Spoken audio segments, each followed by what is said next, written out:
Hola a todos, sean bienvenidos nuevamente a nuestro espacio de entrevistas de iNoticias. Para el día de hoy, y hace rato teníamos como invitado, porque es una deuda para nosotros aquí de locales, entender un poco el contexto nacional que estamos viviendo en este momento. Hoy nos acompaña Patricio Ulloa, él es colega, periodista. También lo quiero identificar como un cientista político, alguien que nos ayuda a analizar y experto entonces en participación ciudadana también de aquí de la región. ¿Cómo estás, Patricio? Hola, saludos cordiales a todos y una vez más, gracias por esta invitación. Claro que sí, era una deuda entre nosotros, don Patricio, porque ha pasado mucho desde la última vez que nos vimos y que hablamos temas aquí importantes y además usted nos contaba que estuvo viendo la entrevista anterior y se ha cumplido gran parte de lo que hablamos ese día. ¿Un resumencito, don Patricio? Bueno, primero que nada dijimos que habían problemas vigentes previo a que asumiera el presidente Gabriel Boric que no se iban a solucionar por el mero hecho que él asumiera el poder. Y hablamos de la inmigración ilegal en el norte, hablamos de la violencia en la Araucanía y hablamos del narcotráfico. Temas que siguen completamente vigentes. También dijimos que estábamos viviendo un proceso de parlamentarismo de facto, como el que se vivió en Chile entre 1891 y 1924, y la mejor expresión es que hoy día hay dos proyectos de ley en materia económica, que es iniciativa exclusiva del presidente de la República, sobre un eventual cuarto retiro en términos reales, presentado por el gobierno y otro presentado por los parlamentarios.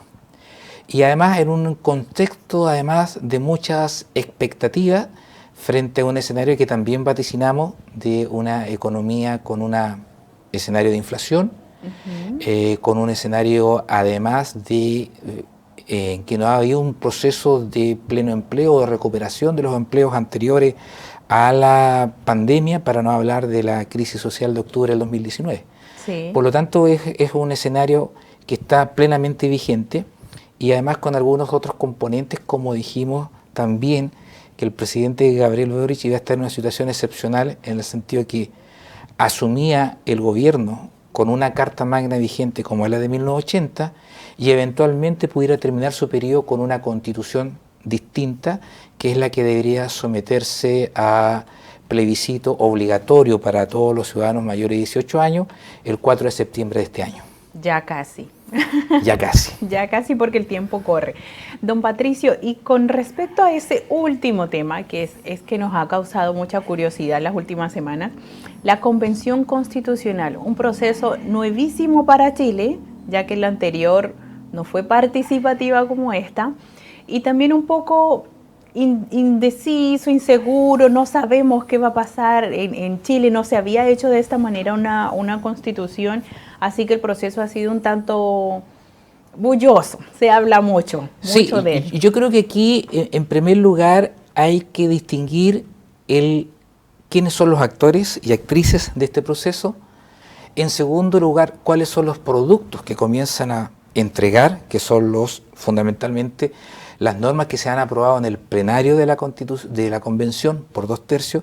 Y en tercer lugar, y tal vez lo más importante que les atañe a ustedes como medio de comunicación, cómo se informa a la ciudadanía. Sí. Porque hoy día estamos en un mundo digitalizado, en un mundo de la inmediatez, donde diversos estudios nos señalan que la capacidad de concentración para acceder e informarnos a las redes sociales no supera en algunos casos los 14 segundos, los 30 segundos. Exacto. Entonces, quisiera separar estos tres elementos. Recordemos que los artículos de la Constitución que tiene que someterse a un plebiscito tienen que ser aprobados en comisión y posteriormente en un plenario, es decir, por todos los constituyentes, sí, por 2/3. Además de los 2/3 de los 155 integrantes. O sea, ninguna norma que no llegue a ese quórum podrá estar en la Carta Fundamental que se le proponga a la ciudadanía. Así es. En segundo lugar, asociándolo cómo nos informamos, han aparecido una serie de normas que desde el sentido común, que desde la mirada generacional, según uno pueda ser un adulto mayor un adulto joven, un joven, o desde una mirada incluso socioeconómica, si uno esté en un estrato alto, medio o bajo, pueden parecer amigables o aborrecibles en su contenido, sí, para decirlo muy claramente. Entonces, claro, la discusión se ha centrado en aquellas propuestas, si uno quisiera calificarlas de exóticas, exuberantes, ajenas a la realidad, pero que en definitiva no han sido aprobadas.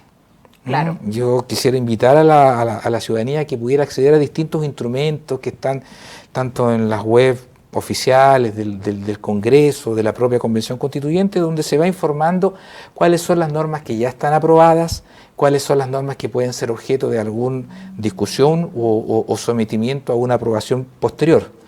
Sí. Entonces, eso también es súper importante tenerlo claro. Y el cómo nos informamos es un deber ciudadano, es un deber de cada uno. Y por lo tanto, claro, nosotros hoy día tratamos en esta sociedad de la inmediatez, de la rapidez, nadie lee, nadie quiere informarse. Exacto. Que me digan ya. Claro, entonces ahí también yo creo que hay un debe de la ciudadanía, de saber qué es lo que se está aprobando, qué es lo que se ha aprobado. Fundamental, en esto también hay que decirlo, que el texto que se proponga a la ciudadanía tiene que ser aprobado en su todo. Sí, o rechazado obligatoriamente por todos quienes sean mayores de 18 años. Entonces, esto no es... se puede, sí, claro, este es un no. plebiscito, en definitiva, es un sí o un no, un apruebo o un rechazo, blanco y negro. Respuesta cerrada. Así es. Entonces, ¿esto qué puede significar también? Puede significar que yo pudiera estar de acuerdo en el 99% de las normas, pero por ejemplo, si soy una persona provida, cristiano, conservador, y la Carta Fundamental consagra o garantizara el derecho al aborto, y yo estando de acuerdo con todo lo más, probablemente yo rechazaría. El yo lo digo como un ciudadano cualquiera. Sí. Probablemente en otro contexto, si yo estuviera de acuerdo con el 99% de las normas, pero hay una norma que dijera, por ejemplo, que los fondos previsionales, y hablo en condicional, por favor, no son heredables de los y las trabajadores, probablemente esa persona votaría rechazo. Claro. Entonces, si usted se fija, no es tan simple. Sí. No es tan simple. Y además hay que tener presente que hay como va a ser una votación obligatoria, es probable que el padrón aumente en 3 y hasta 4 millones de electores. Más. Exactamente, porque es una votación obligatoria, hay causales en que yo me puedo eximir, pero en general va a obligar a mucha ciudadanía a votar. A que vaya. Y como esto de alguna manera se polariza, genera mayor interés. Sí. Ahora, yo también quisiera dejar un contexto, porque hay una situación particular. El apruebo ganó con un 78%, el rechazo logró menos de un 22%. Pero eso no se iba a traducir matemáticamente en que el producto de la Convención Constituyente iba a significar un 80-20. Hubo mucha gente de los sectores de gobierno, en ese entonces Sebastián Piñera, que estuvieron por este apruebo porque estimaban que era necesaria una nueva Carta Fundamental, distinta en su génesis a la Constitución de 1980, que se genera en una dictadura, donde no había Congreso, donde los medios de comunicación no tenían la suficiente libertad para informar de cómo se elaboraba esta Constitución. Una Constitución que además se aprobó sin registros electorales, donde está absolutamente demostrado que alguno pudo y haber votado en más de una oportunidad en ese proceso. Entonces, más allá de la legitimación de esa Carta Fundamental con diversas reformas, partiendo por las del año 1989, que se hicieron 54 reformas de una, lo que de alguna manera, producto de este estallido social, de este cuestionamiento a la institucionalidad, al orden establecido, se propuso hacer una nueva Carta Fundamental.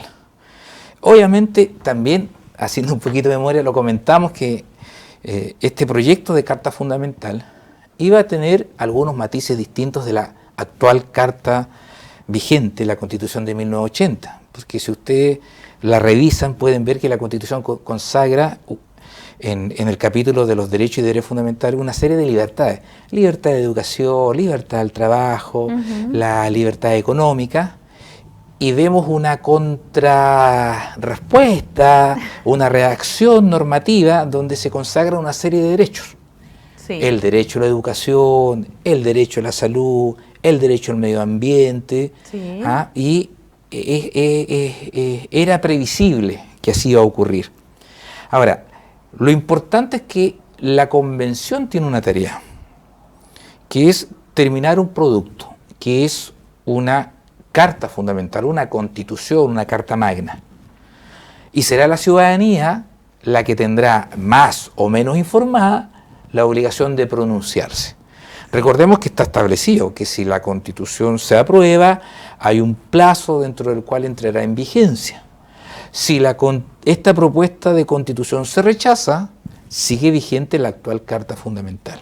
¿Eso sería muy malo? ¿Ese sería como un fallo en todo este proceso, que quedáramos con la actual Constitución? Es que, claro, puede ser un fallo, y obviamente más que un fallo de la ciudadanía, es un fallo con toda seguridad de los actores y actrices o de los incumbentes en este proceso: el Congreso, los constituyentes, sí. El gobierno, que uno podría decir, miren, no se han generado las condiciones, no se ha comunicado con la rigurosidad, claro, qué es lo que queremos, qué es lo que quiere la ciudadanía. Porque en mi interpretación de lo que ocurrió en el estallido social, más allá de la violencia objetiva que existió, pero quienes reclamaron finalmente fue la clase media, más que las clases postergadas o sí. Los pobres, porque respecto de ellos había un Estado deficiente, lento, pero existía un Estado en materia de subsidios habitacionales, sí. En materia de educación, con la JUNAEP, con todos los productos que ello involucraba, por ejemplo, en materia de subsidios de agua, de luz. Pero respecto a la clase media, es la que resintió este proceso de 30 años en ¿Dónde está el debe ahí? Exactamente. ¿Ya? Entonces, si usted me pregunta qué ocurriría si no se aprueba la Constitución, bueno, sigue vigente la Constitución de 1980. No puedo predecir qué va a ocurrir desde el punto de vista de las manifestaciones o de la ciudadanía, pero lo que es un hecho objetivo es que los estudios de opinión, que son eso, estudios de opinión, sí. Termómetro de la temperatura ciudadana, nos están diciendo que hay gente que esperaba algo distinto. ¿Ya? Así es. Ahora, ese algo distinto no lo tenemos en un texto definido el cual podamos analizar, pero sin lugar a duda el hecho de que sea un texto que tenga que someterse a un blanco y negro, un sí, ¿no? Probablemente va a reducir o va a cortar la distancia entre el apruebo y el rechazo. Seguramente va a ser una llegada estrecha. Sí, sí, va a ser una llegada estrecha y donde va a tener que resolver la ciudadanía.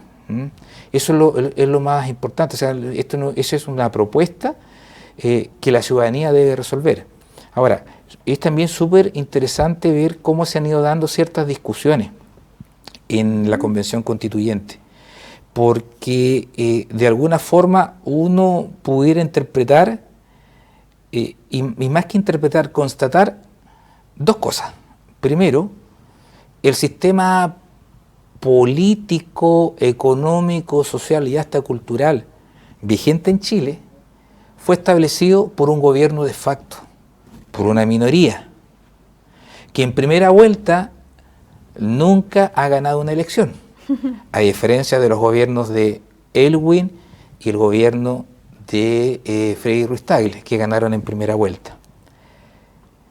Y por lo tanto, esa minoría impuso todo un sistema, desde, por ejemplo, en materia electoral, los antiguos distritos electorales que no se condecían con la realidad vigente hasta 1973 Sí. y por lo tanto distorsionaron históricamente resultados que le garantizaron además por el sistema binominal El a poder. una minoría, a un tercio representar la mitad del Congreso. Ujú. Entonces uno siente en el ambiente que de parte de los actores y actrices de la Convención Constituyente es como una pasada de cuenta. Bueno, ahora Están cobrando. ahora nos toca a nosotros imponer los criterios. Sí. Y eso es lo que posiblemente parte de la ciudadanía resiente. Otro ejemplo, se ha criticado mucho que se elimine de facto el Senado Eso es súper al importante. establecer una institucionalidad regional. Sí. Yo quisiera señalar un primer elemento. Si uno lo plantea esto en términos de productividad legislativa, más se demora la Cámara de Diputados en sacar una ley, en la parte que le compete, que el Senado. Ahí sería más rápido el Senado. El Senado, ¿ya? Primer elemento. Sin lugar a duda, al Senado históricamente se le ha dado un concepto elitista, clasista, en el sentido de que aquí estamos los más preparados, aquí estamos los más poderosos, aquí estamos los que pensamos más, aquí estamos los que nos relacionamos con el poder. ¿Mm? Y claro, ese componente, que no me cabe duda que ha existido, Sí. de alguna manera pasa a plantearse en la Convención Constituyente.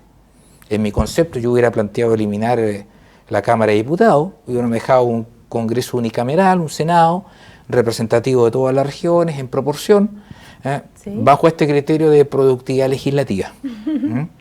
Yo en lo personal siento que se tiene que avanzar en ser mucho más eficiente desde el punto de vista legislativo, porque la gente reclama, tiene problemas, tiene déficit, tiene falencia, que no pueden esperar eternas discusiones 10 de años, salón, sí. de pasillo o de la famosa cocina política, que es un concepto que se acuñó y se asoció al senador Andrés Saldívar en su momento.